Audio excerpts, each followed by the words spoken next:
Hello and welcome to Personable, a podcast focused on speaking to the world's best, enabling you to become the best that you can be. Today, I'm honoured to be joined by Ismail Radwan. Ismail is the Senior Director for Economics and Investment Strategy for the Saudi Arabia Public Investment Fund, the PIF. He's a former lead economist at the World Bank, having worked there for over 22 years, and is a graduate from both Oxford University and UPenn. I feel incredibly honoured to be joined by you today. And I wanted to get started off by asking you why you became interested in economics. Hi, Harvey. Thank you very much for having me on the podcast. I'm very excited to be here with you. It's a great honor to be with you. So, how I got interested in economics, let me give you a bit of the background. So, I come from a long line of doctors. My father was a doctor, and his father was a doctor. And there was all sorts of expectations on me that I would continue, in the family business. And so I studied, biology, physics, chemistry, maths at school. And I was all set to become a doctor. And I was sent to boarding school in England. And I'm originally from Egypt. And after I went back to Egypt, after finishing high school, I realized there were a lot of poor people in Egypt, which I didn't really kind of cotton on to this fact when I was a kid. That's just how things were. But having lived in the UK and then gone back to Egypt, the contrast was stark. And I wanted to know why that was. And so that's how I really got interested in one of the most fundamental questions in economics: why are some countries rich and other countries poor? And that was the start of my interest in economics. So I switched out after finishing A-levels and went to read economics at Oxford. And how did you go about, you mentioned you kind of had this mindset shift of switching to economics, but how did you sort of develop this over time? Was it purely just, engaging with the literature and the professors at Oxford, or did you kind of have like a side interest at the same time in pursuing economics while at Oxford? So this decision was made just before I went, but I had 1 year off before going to university. And I'm of a particular vintage, so I went to university in the 80s. The 80s was a particularly exciting time, especially in the UK with the Thatcher Revolution, a lot of privatizations. It was a kind of Gordon Gekko moment. So economics, finance, those things were very sexy at the time. There was the big bang in the stock exchange. People were started to trade. All sorts of things were happening. So it was an exciting time in general to be more into these kind of new areas. And that's also one of the things that drove me in that direction. I think a lot of universities, particularly in the US, are liberal arts focused and so don't do undergraduate business degrees. And sort of like the next best alternative is seen as economics. But a kind of like a common, weakness or reason against economics is its lack of applicability in the real world. To what extent do you think this is true? And from someone that's actually studied it, both at a university level, at the best university in the world, to actually having a career in it for over 20 years, to what extent do you feel like economics and the theories that it has actually has an influence on the real world? Great question, Harvey. So the old joke goes, an economist is somebody who sees something working in practice and wonders whether it will work in theory, right? So there is a lot of theoretical stuff in economics, and especially in PhDs. And the question is, how much is it applicable? So there's also this very famous quote, I think it was John Maynard Keynes, who said that all sorts of politicians and leaders are slaves to some defunct economic theories, right? So certainly, if you think about the great revolutions that we've had in political science, and if you think of, let's go back to the 80s, Thatcherite revolution, that was all about supply-side economics. There were a lot of economic theories there, theories that seemed to be good in theory, but didn't work in practice, like getting rid of the of proportional taxation and replacing it with the poll tax. It resulted in riots on the streets. So economics is I think super applicable, and in Oxford, you can't study economics on its own. You have to study it with politics and philosophy, PPE. And the reason behind that is economics has some answers, but there are politics always comes in place, right? So economics is too important to be left to economists. So it's politicians who make all of the economic decisions. And that's true in the US or in the UK or in other parliamentary democracies. So there is, in economics, we normally think of a dichotomy between positive economics and normative economics. So positive economics can tell you the nuts and bolts of how efficient an economy can be, but you still need normative economics to decide on how to distribute income, for instance. Do we want a very equal society? Do we want an unequal society if it can generate a little bit more value? These are all questions that have been answered in different ways, in different times and in different societies. So is economics applicable? Yes, it should be applicable. We answer real world questions from politicians and from other stakeholders. And is there a lot of theory? Yes. Is there a lot of useless theory? Probably true as well, because there's a lot of economic journals out there.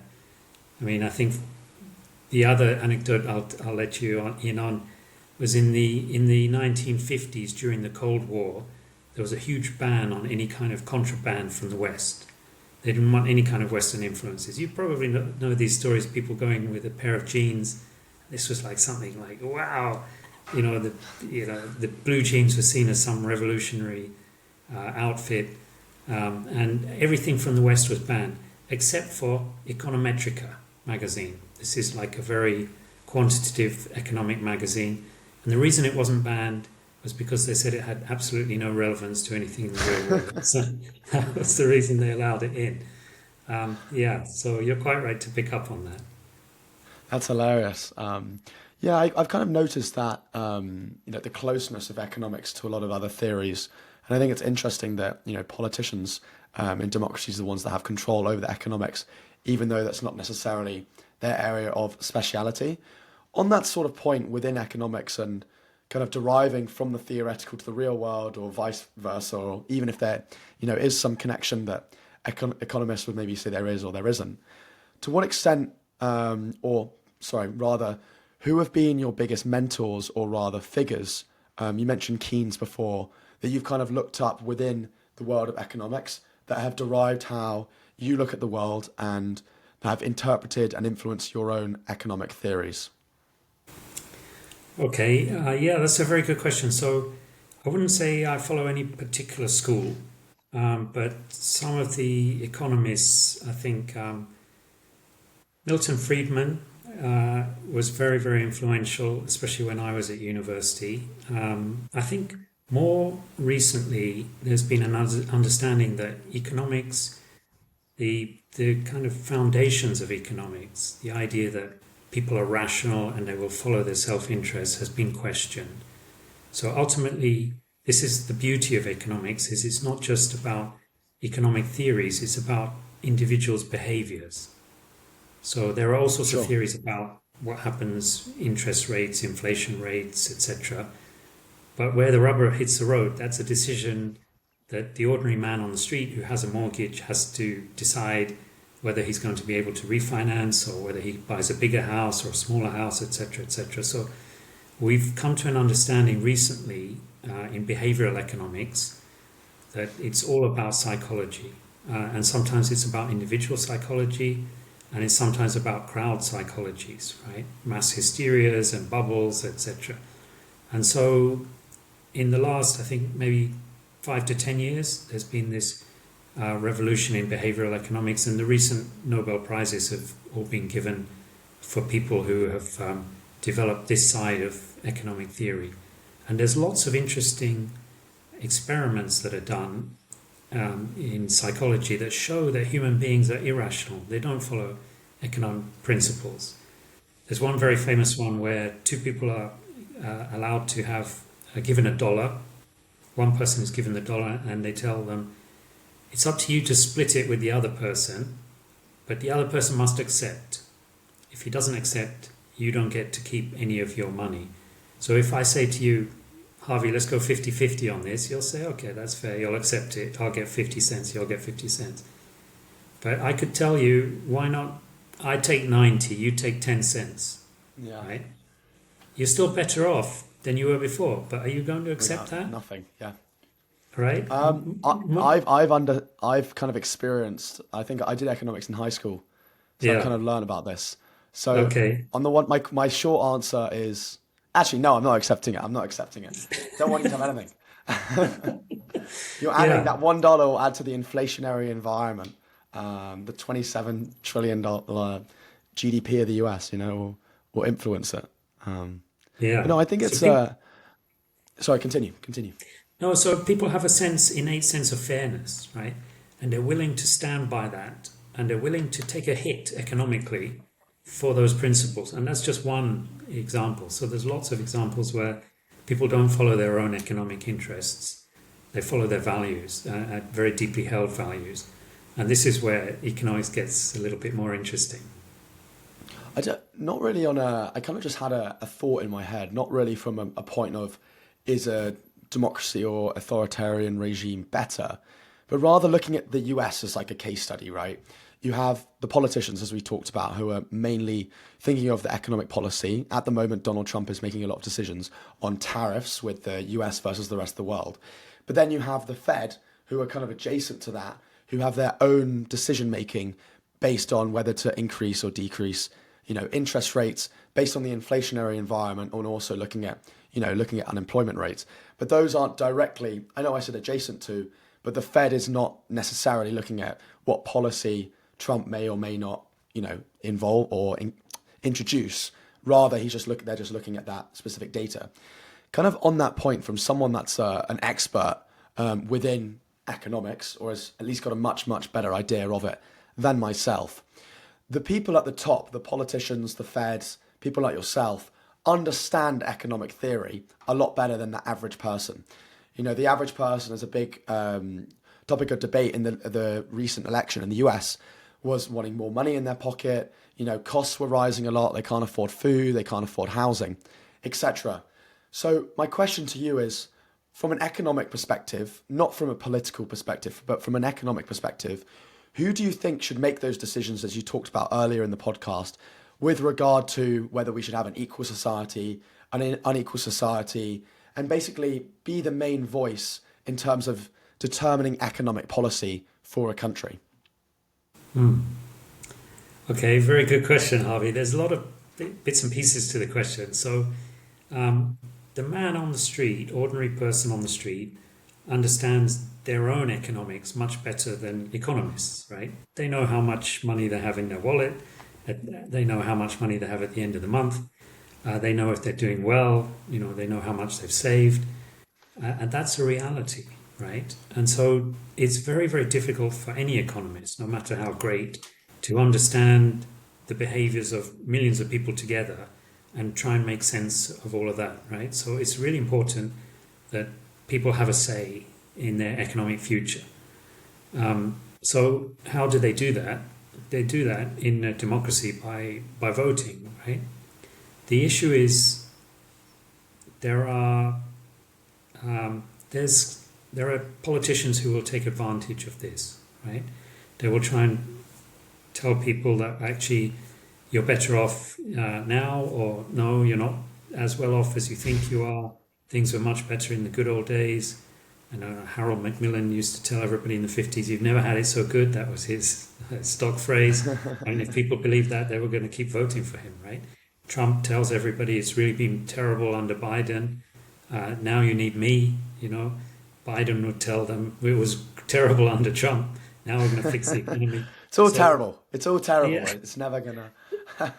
yeah. So, this is part of the problem. And politicians can say one thing and get into office and then do something else, right? So I think, I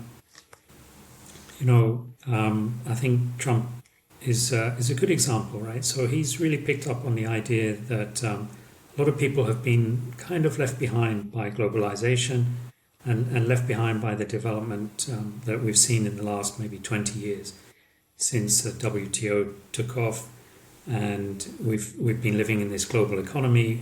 We've been used to sitting at home, clicking on Amazon, everything's delivered, shipped all around the world, and this has been great for the consumer in general. But we've seen a lot of that value creation accrue to the richest people in society, the top 1%, the top 10%. And if you look at the last couple of years, the stock market has been fantastic. So 20% raises last year, 20% plus the year before on the American Stock Exchange. Who owns stocks? It's pretty much only the rich people. The poorer you are, the less stocks you will own. And so that has also exacerbated the widening gap between rich and poor. And there are people who haven't, we've been living in this era of high inflation, high interest rates. Groceries are getting more expensive, gas is getting more expensive, living standards, it's only going one way, right?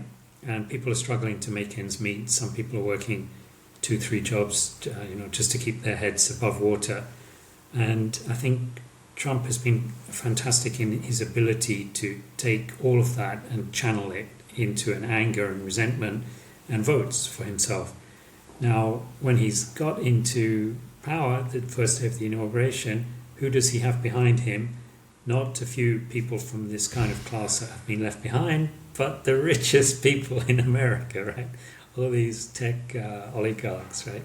So that gives you kind of an idea that there is this disconnect between politics, between economics, between who's making the decisions, why they're making the decisions, and there is the debate now in America: is it a plutocracy? Is it are people buying the votes? They've certainly spent a lot of money on the elections. So these are all interesting questions that I think every society has to continue to debate on its own and decide how they want to go forward. But kind of on that point, like just kind of more of like who should be making these decisions? I know you talked about the current mechanism in which the people vote for the political leader, but do you think that's the right mechanism? I'm not an economist, so I wouldn't really know an alternative. Or do you think someone like the Fed should have full authority on the economic decisions of an environment? Like in a theoretical, as economists like to put it, in theory, who would be the best people to make the decisions for the economic point of the country? So this is an interesting question, and the prevailing orthodoxy has changed, right? So it used to be the fact that the central bank, or in the US, the Fed, they would be under the control of the Ministry of Finance or under the control of the government, of the executive branch. And it was the same in the UK, right? So the Bank of England was controlled by the Treasury, and they would get their orders, and basically politicians would be setting interest rates. Then they found out that there's a short political cycle. If it was an election year, you would slash the interest rates, you'd kind of stoke up the economy, it would be a boom and bust scenario, and this wasn't really good for long-term planning. So around about in the 90s, a lot of the central banks became independent, and they had an independent head, and they had their own monetary policy committee that would set the interest rates. And a lot of people thought that was a much better way to have experts running the economy, and then have the Fed or the Treasury just announcing the budget.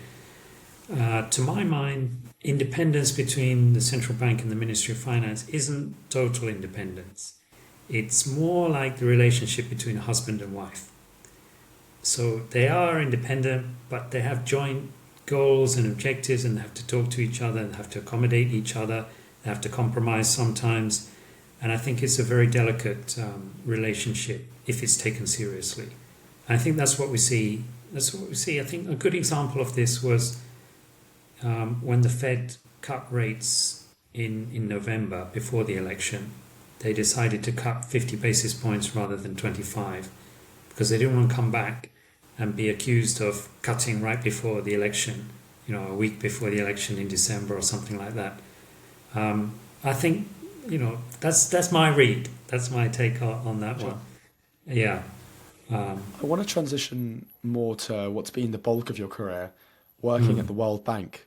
I would love if you could talk a bit about like what it is for those that don't know what it is, as well as talking about what the mission of the World Bank is. Right. Sure. Yeah. So I spent almost on and off 25 years at the World Bank. I started in 1992, so I've seen it develop as an institution. So the World Bank is, along with the IMF, these are the Bretton Woods institutions, and they were established after the Second World War, along with the UN and what became later the WTO, which was GATT at the time. And these institutions were all created at the same time as part of this new world order. And at the time, you didn't have convertible currencies. It was very difficult to do cross-border investments. And so the World Bank was created uh, primarily to lend money to Europe to reconstruct Europe after the Second World War. So I think the first loan that the World Bank made was to rebuild the French railways that had been destroyed in World War II. After, in the 50s, you basically rebuilt Europe along with the Marshall Plan and other initiatives. Europe was in a good situation. And so in the 1960s, we also had a period of decolonization. So a lot of old colonial countries became independent, poor countries, for the most part, in Africa, in Asia, and these countries needed financing. And so the World Bank switched a little bit in the 60s to start more of the development financing in so-called third world countries. Now we call them developing countries or emerging countries. And that's the mandate of the World Bank is to achieve a world free of poverty. And I think they've recently added another line on a sustainable planet, right? So that whole sustainability and all the green initiatives are very much part of the World Bank mandate. Um, Yeah, but so yeah, I talk mean, about all of the countries in the world are members except for I think North Korea and Cuba. And the World Bank is part of the UN system, so it's an independent organization within the UN system. this leads to a much broader question. But my point of curiosity, and again, we keep coming back to this point about whether in economics you want to create an equal or an unequal society. And lots of these countries, even that are members of this World Bank and within the UN, Mhm. have their own political and economic goals. Some, even like the Mhm. US, which we might is often called the free world, where as you called it, the oligarchs, the Jeff Bezos, the Mark Zuckerberg, the Elon Musk, who were next to Trump at that inauguration. So they all have their own economic goals. And you mentioned that the tagline or the main thesis or goal of the World Bank is to have a world free of poverty. But playing devil's advocate, why would countries even want to help each other?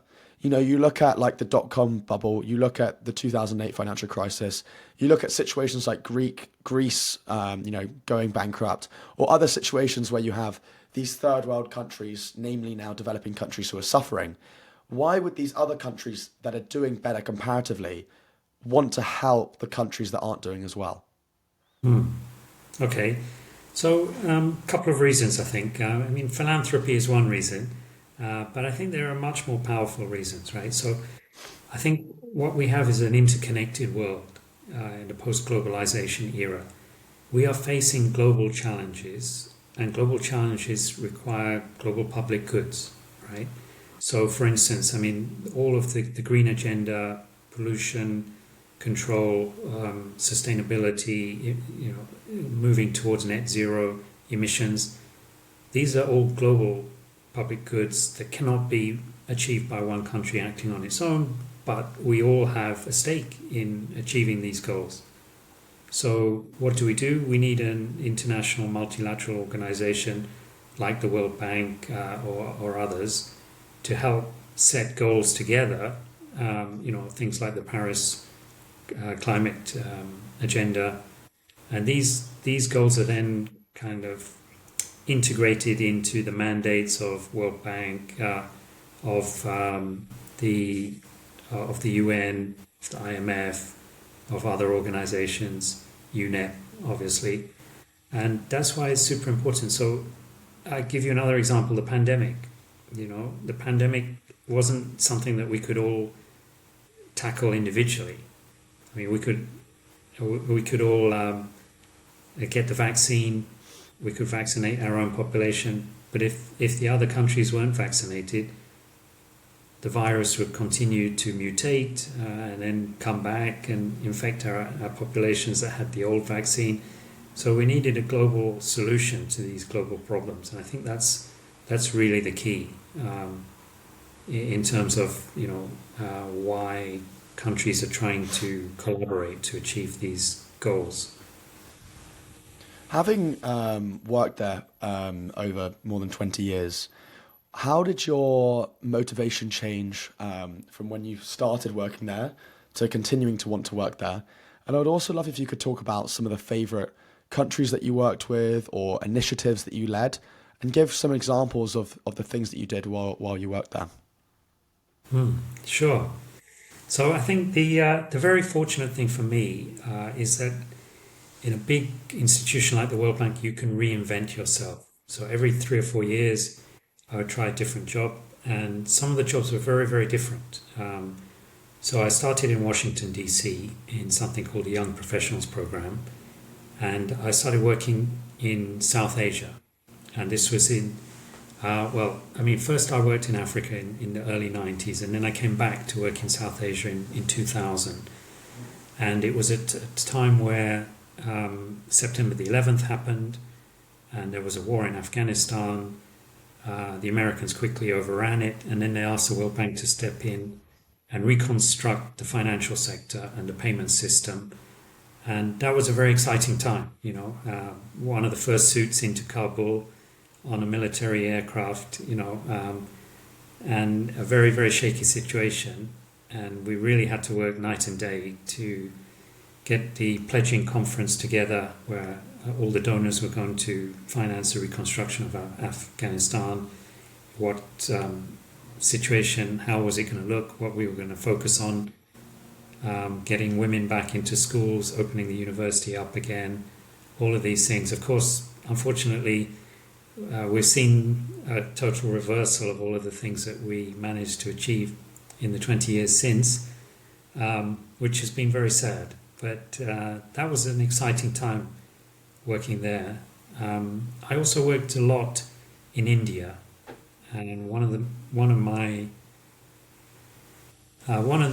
very interesting experiences I had was working in the Indian healthcare system.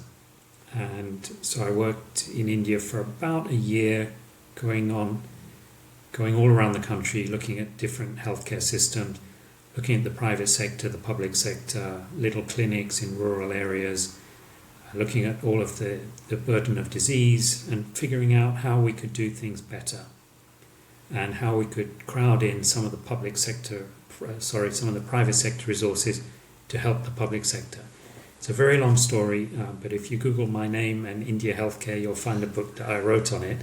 But the one thing that really it was a great achievement, I thought, was when we managed to get NGOs that were interested in supporting Indian healthcare system in to support public clinics. And this one clinic that we managed to make as a pilot in Karnataka, which is a fairly poor district in India, the NGO decided to come in and provide all sorts of antenatal care to women who were about to give birth, vitamins, folates, all sorts of things that they didn't have, traditionally should have had but didn't have access to. And I visited the healthcare clinic a year later, and all the women who had given birth were there with their babies. They were very, very grateful for the support of the World Bank, and not a single woman died in childbirth, and no babies were stillborn either. So it was just amazing to see that impact and to have that demonstration effect, and then to replicate that across the province. I think it's great that we kind of spoke at the start about the disconnect or the connect between the theoretical and the practical. And while on a theoretical basis, there's always that argument, I think you've just given a really great case study of something that you actually went and did, and having no stillbirths or all of those babies surviving, I think is a truly incredible feat. And I'm sure you have a lot of different examples of that over time of the direct impact you had on those 3 to 4 stints of each different thing before moving on. Because of that flexibility that you had within the World Bank and the success that you were able to have within each of those specific roles, why did you then want a career transition? I'm guessing moving country as well, to go and work for the Public Investment Fund. And how have your goals changed from what you did with the World Bank to now what you're doing with the PIF? Okay. Yeah, so I didn't change country. So I came to Saudi Arabia about 5 years ago, and I was a lead economist for the GCC based here in Riyadh. And I enjoyed working here in the GCC. So Saudi Arabia is really very, very dynamic, young, inspiring country with a vision. It's called Vision 2030, vision for where they want to be by the year 2030, 5 years from now. And that was very exciting to me. So, if I had stayed with the bank, I would have been moved on somewhere else. My time would have run out here, but I wanted to stay here in Saudi because I think what the authorities are doing here is absolutely revolutionary and has a tremendous demonstration effect for all the other countries in the region. So I'm from Egypt originally, and what we're doing here in Saudi Arabia hopefully can be adopted in countries like Egypt, in Jordan, in the rest of the MENA region. So that was really the motivation to understand from the inside what was happening with Vision 2030 and how it could be applied in other places. From that sort of scope, and I think a question that's been asked about countries such as Saudi Arabia is a lot of their primary revenue comes from more like natural resources, and now they're making these amazing initiatives, as you say, for example, 2030, in this this attempt, hopefully successful attempt, to diversify, to build up their economy, to attract tourism, to create more sustainable initiatives, so that were the natural resources to ever run out, they would have their own sustainable economy. I was going to ask of what you think of how sustainable this reliance on natural resources over time is, and how much of a rush there is to diversify. Because a constant thing that the media is telling people in the West is that the oil resources are running out within the next 250 years, or that sort of period of time. And if this is really a rush, or you think this is just an initiative by Saudi Arabia to want to diversify whilst also keeping that primary income from natural resources? Yeah, so this is a very interesting question, Harvey. So the oil is not going to run out, right? We are discovering oil all over the place all the time. So what is going to happen is that we are moving away from oil to a net zero global economy. And Saudi Arabia has declared it will become net zero by 2060. The PIF has declared it will become net zero by 2050. And many countries in Europe have also set their own targets for net zero, and many of them are earlier than that. So if everybody sticks to these targets, and I think these countries are serious about them, then we will, by 2050, by 2060, we'll have plenty of oil, but it will no longer be used to burn fossil fuels for energy or transport. We may use oil for other purposes, right? For the downstream petrochemicals industry. And that's also where Saudi is going to continue to be a very strong player. I think Saudi has the cheapest oil and the greenest barrel of oil also. So once we get to that net zero world and the price of oil perhaps has dropped from where it is now, Saudi Arabia and some other GCC countries will still be producing oil, will still be having a downstream petrochemicals industry, but we will have other forms of energy and they will be cheaper than burning oil. So it's no longer a kind of a decision, do we go with sustainable green energy is it that it's good for the planet, but it's not good for our wallets because it's more expensive? No, no. Everybody's doing it because it's cheaper, right? People are putting solar panels up. Onshore wind is now cheaper than the cheapest coal plants. So we are, and this technology is getting better and better, cheaper and cheaper. The battery technology is getting better. Electric vehicles are getting longer ranges. So, we are heading in one direction, right? And I think, to their credit, the Saudi authorities have definitely recognized this. And that's why, to some extent, they've set Vision 2030, because we know there's this cutoff that's coming.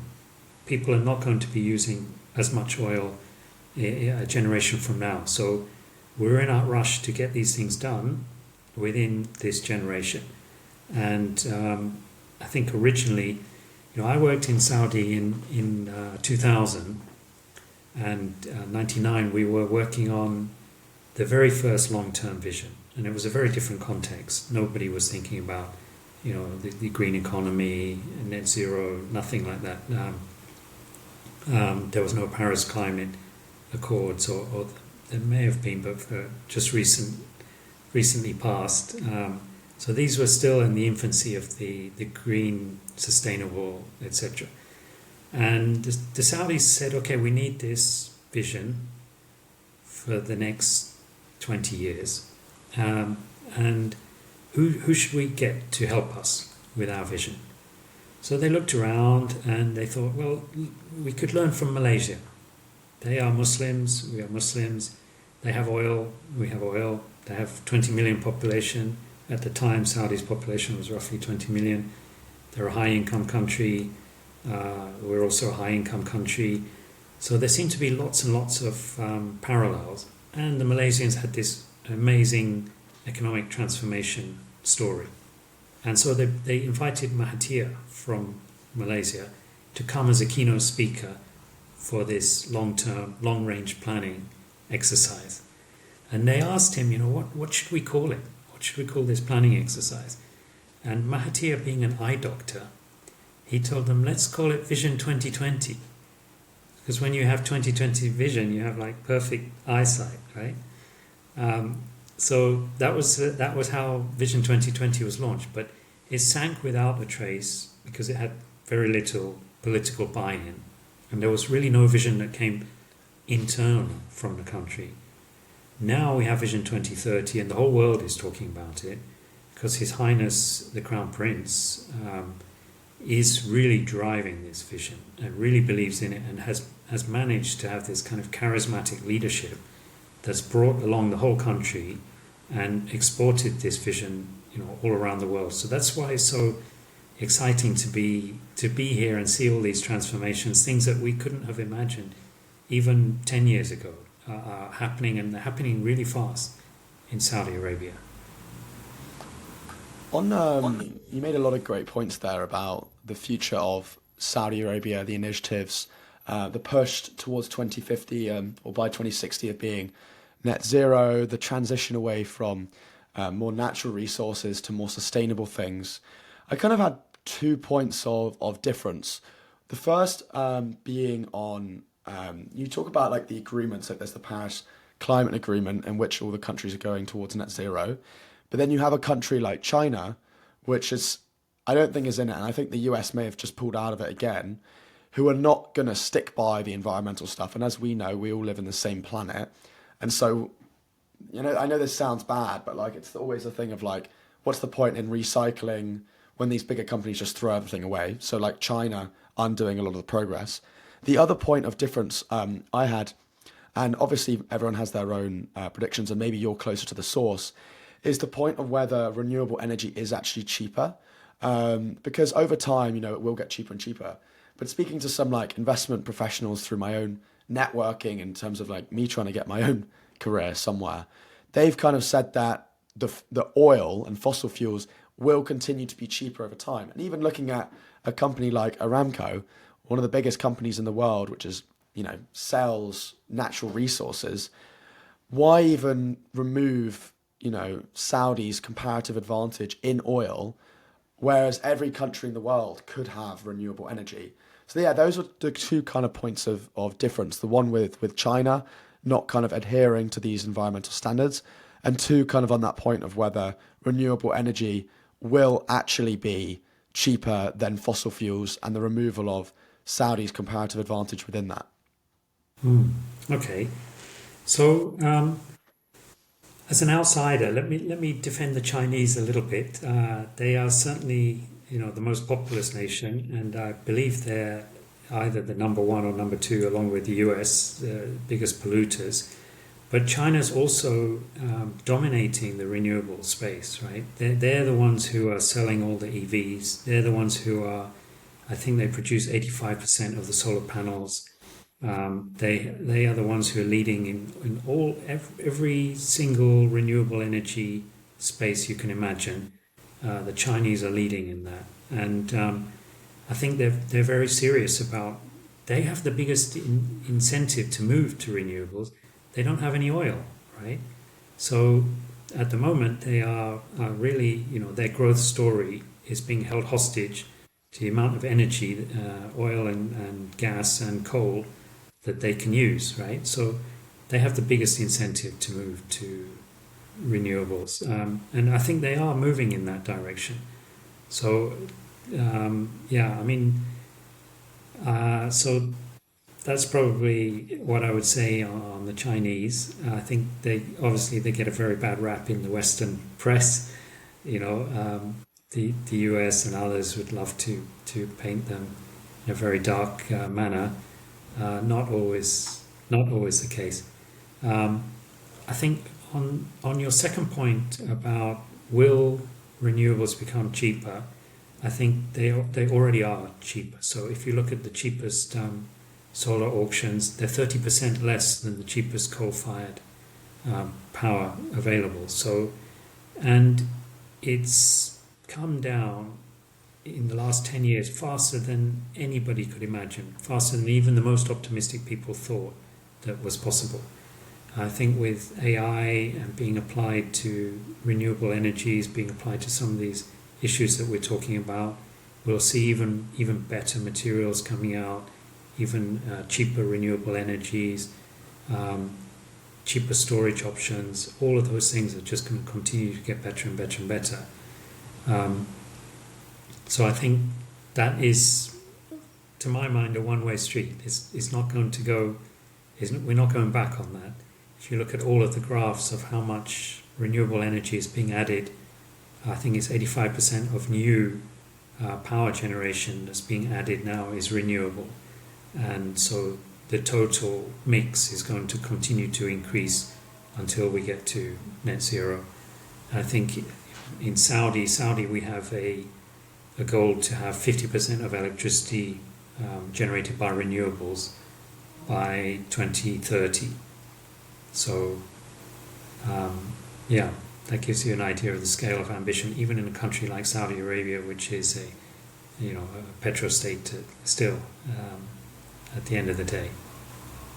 Something I've been learning at Duke, because I was in a finance class last semester, and it was looking at building a portfolio composition for someone looking into retire in 2035, 2045, or 2060, and it was basically staying from a risk reward basis, that if you're further out from retiring, you should have a bigger emphasis on equities.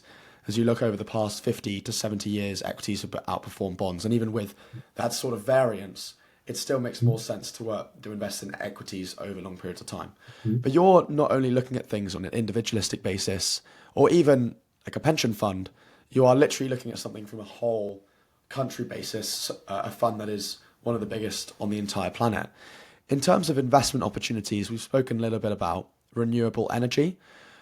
What sort of categories of things do you look to invest in? And because there is so much money to invest, are companies even really an option? If you put $1 billion into a company, you're probably going to get the ownership stake of the whole thing. So how does the sort of composition of that fund look like? What does where does that look like going forward? How much do you think that will change? And are you sort of bullish on the global economy over the next 10 years or so? Okay. So let me answer the first question first. Well, I don't know if you actually asked the question, but let me talk. I'll give you my 2 cents about your personal investing philosophy. So what I would say is forget all of those people who tell you that you need to have a fund that rotates, and then as you get closer to your retirement date, you need to be more into bonds, etc., etc. I think that used to be the case when retirements were like 5 years. You would retire at 65, you pass away at 70. Now that retirements are 25 years, it's very, very different, because once you retire, you still have an investing horizon of decades. So there's almost never been a decade where bonds have outperformed equities, right? So if you have that longer term horizon, you can take more risk with your portfolio. So the other thing to say, of course, is that has been the case in the past, and we can't guarantee that the future is going to have the same returns. There's a lot of people talking now about how the returns that we've enjoyed in the last 30, maybe even 40 years on the stock exchange, they may not be a very good guide to what we're going to get in the next couple of decades. But that's enough on the personal financing. So in terms of what we're trying to achieve in Saudi Arabia, so the Saudi vision is really all about innovation and opening up new ecosystems in the kingdom. So we know that the amount of revenues that we get from oil is likely to fall in the future. And the idea is, how do we replace that revenue by non-oil sources? And the other thing we do with our oil, of course, is we export it. So what else can we export to earn foreign exchange? So it's not just creating any industry. Domestic industry is not going to be enough. We need to create export industries, and that's where tourism comes in. We've got a goal to have 10% of the economy from tourism. I think it's by 2030. It may not be by 2030, but I think that's the goal. And we've seen a huge run-up in tourism. I mean, it's been growing at 30-40% a year.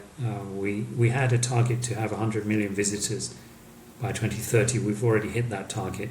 So the target's now 150 million, right? So it's no rest for the wicked. You achieve your targets, the targets are automatically increased again, and so I think there are incredible things to see in Saudi Arabia. As a tourist, you will find, I mean, I've been all around the world, living in, working in maybe 80 countries. I've taken my kids all around the world on all sorts of vacations, and I asked Zane, who you know well, what his favorite holiday was, and he said Al Ola. That was his favorite holiday destination of all, the dozens of places that we've been to. So there are some incredible places that have been closed for forever, basically. It's the first time that tourists are going to these places, and I think you've got these ancient civilizations that were here that built all sorts of monuments. You've got beautiful seaside scenery. You've got the mountains in the south, and people are so welcoming here. When we went to the south of the country during the summer, so the south, in the summer it's 50 degrees in Riyadh, but in the south it's 25 degrees. It's up in the mountains and they have fantastic weather. And a lot of people live in these old traditional houses. They're made with mud bricks. They're beautifully decorated, wonderful primary colours. And inside it's like a time machine. Many of them have had no electricity. They show you this big like stone that they actually physically grind wheat to make bread and all these kind of things. And they've turned these houses into museums, right? So you're meant to go in, you pay 10 rial, maybe £3 or something. You're meant to go in there and have a look at all the antiques and things they've got in there. And people are so welcoming that they don't want to take our money, and they offer us, stay and have lunch with us, have a coffee with us. And we're like, guys, you don't understand. That's not how it works. We have to pay. That's how tourism works. That's how you're going to get your income. And, the hospitality, the openness and the friendliness is just unbelievable. Yeah, so it's a fabulous tourist destination. So that's one area. I got a little bit carried away on the tourism. Um, the other areas are all about innovation. We have a young tech-savvy population. We want to do a lot of digital things in the digital space. We realize, like other countries, that AI is going to be the future in so many different ways. And we want to play in that AI space in all parts of the tech stack, you know. And I think the other big thing is the sports and leisure and entertainment. So again, young population, 70% under the age of 30. This is a great audience for introducing sport to the kingdom, having a healthy environment. I can see the rugby trophies you've got behind you. So I mean, we're having rugby sevens here in Riyadh in February. Yeah, so of course we've got Live Golf as well. So the kingdom is moving into all of these sports and F1 and gaming, esports as well. So I think it's been a very interesting time to be in the kingdom. When I came to Saudi, we really didn't have any cinemas, because cinemas were banned in the old regime.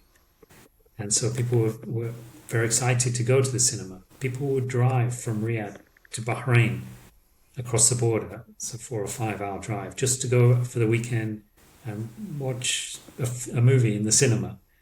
And I think, you know, we've come so far that if you remember the Barbie movie,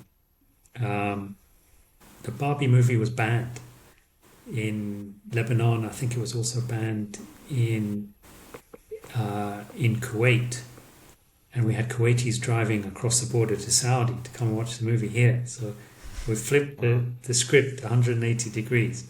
So now we've got a very open, you know, tolerant society, very appreciative of arts and culture. These are things that we didn't have. We didn't have music. We didn't have opera, and all of those things are starting.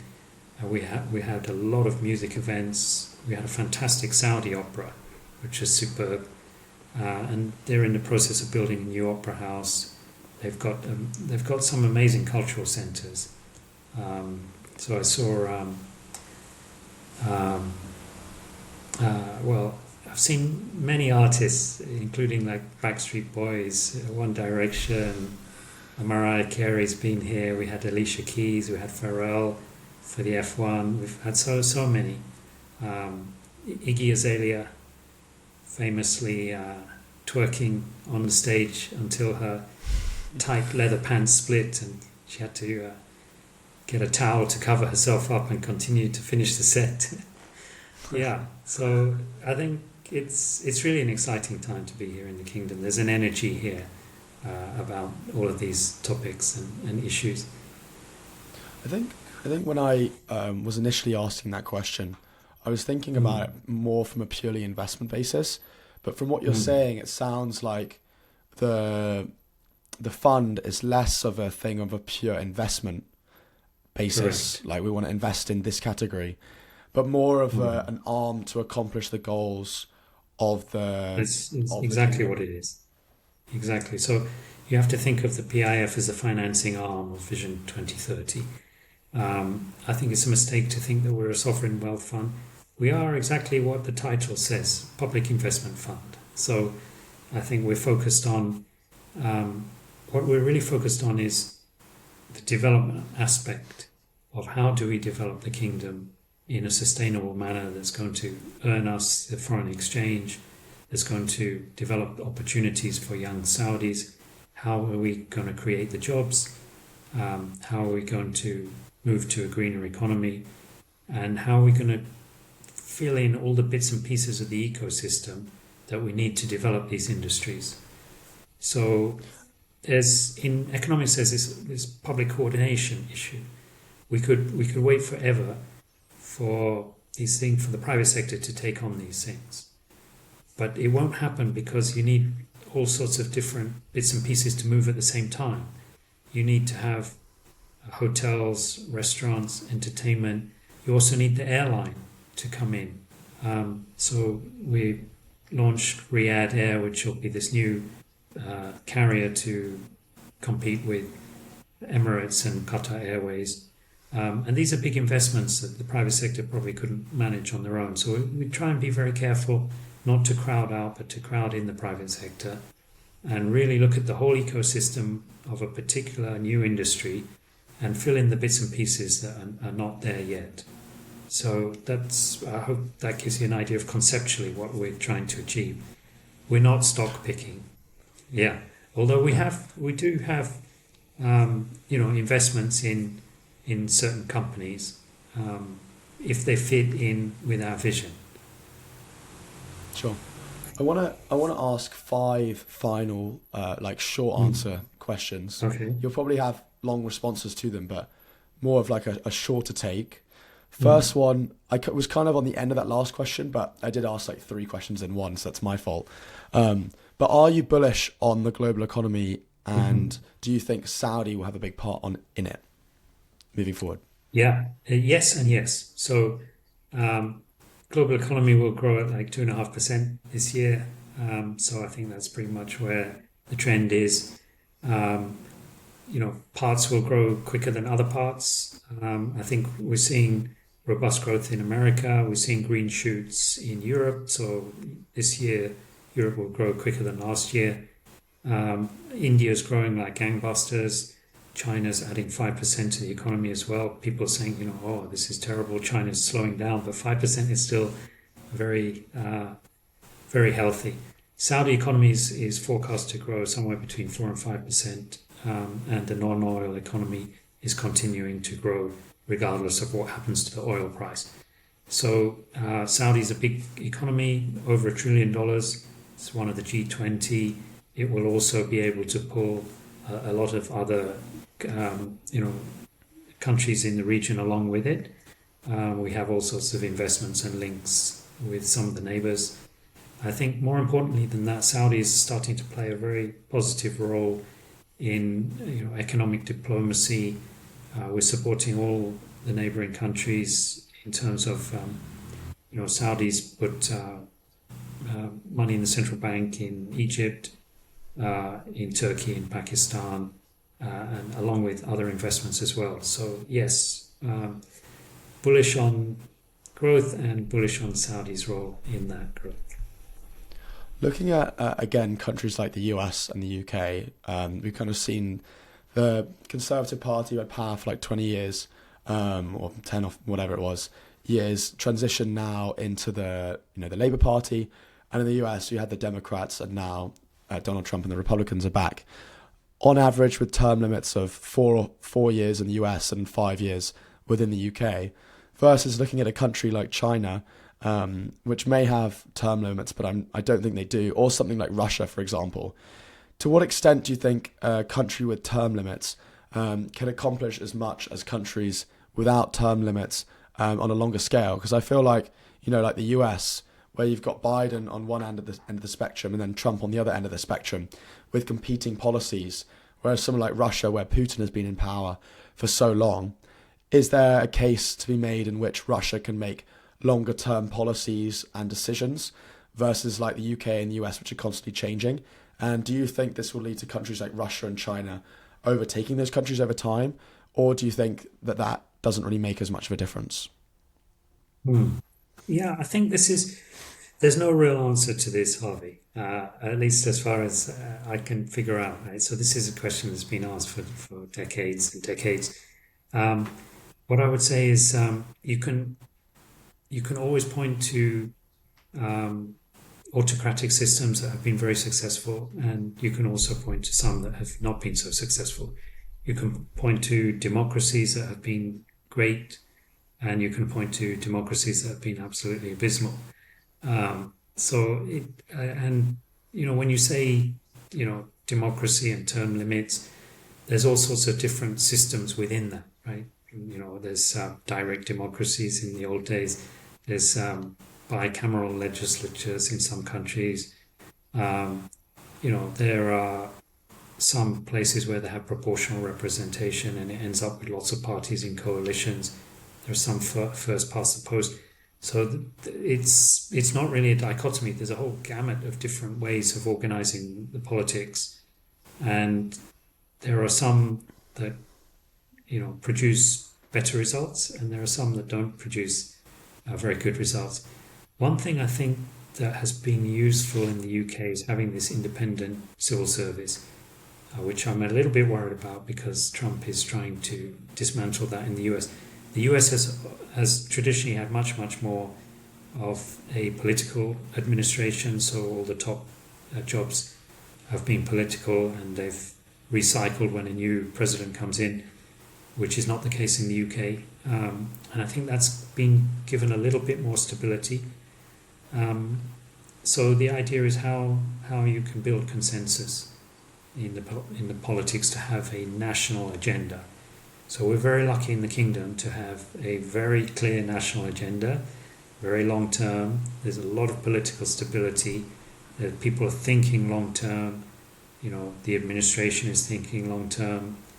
His Highness the Crown Prince is also the Prime Minister of the country. So for now, this is an absolutely ideal system, and it's producing amazing results that I think would have been very difficult, if not impossible, to achieve in a democratic system. And one more thing, I think, if we had elections tomorrow, the Crown Prince would be elected by 90% of the vote, right? So extremely popular, and I think this is also something that works in Saudi Arabia, but I don't know if it would work anywhere else. I don't, So I think every system, every country has to come to its own decision what's suitable. Well, thank you very much, Ismail. I mean, it's been an absolute honour. I think having had that experience working for the World Bank for over 20 years, I think you're able to get a lot of different case studies, examples and experiences working with all the different countries in the world and how to come together. I feel like if I was the PIF, I'd want to hire you as well. So I feel like they've done a good job on that end with all your experiences on that. I think I and many people of the world are excited to see what happens with the 2030 plan. I think they are incredibly ambitious, but also exceptionally cool. And hopefully they all work out, and I can visit at some point in time. I think it's amazing how you've been able to transition from the ideas and experiences in the past, particularly what you were able to accomplish from India, and hopefully bring all that expertise to Saudi as well. So thank you very much for your time. I feel like myself and my listeners were able to learn a tremendous amount.